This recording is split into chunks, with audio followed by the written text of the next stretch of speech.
O resultado é absolutamente correto, de um time organizado, um time que jogou futebol. Eu estou falando do Ituano.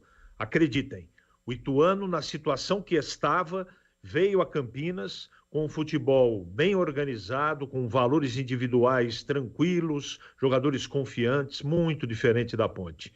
A Ponte do Nelsinho Batista é um time de uma nota só.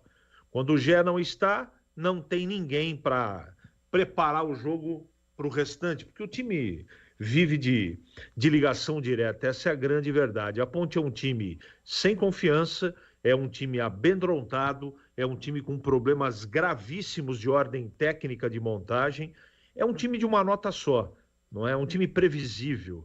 E isso a gente tem detectado, quem acompanha o trabalho de todos os nossos companheiros aqui, a gente tem alertado já faz algum tempo, desde a partida contra o Amazonas, já faz tempo. Já faz algumas rodadas aí que o time parou de jogar. Essa é a grande verdade. E eu trouxe esse destaque, eu quero... Talvez eu vou pedir a partir de amanhã esse pedaço de entrevista coletiva do Gilmar Dalpozo, antes da partida contra a Chape. Ele já tinha enfrentado a Ponte do Nelsinho.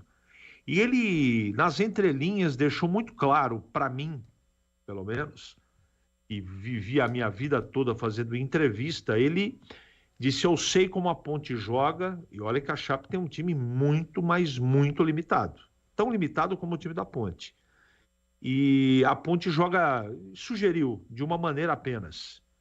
E ele conseguiu travar a Ponte e ganhar o jogo dentro do Majestoso. Já estava evidente para mim. Agora, algumas escalações, algumas escolhas, algumas propostas do técnico, o grupo não está correspondendo.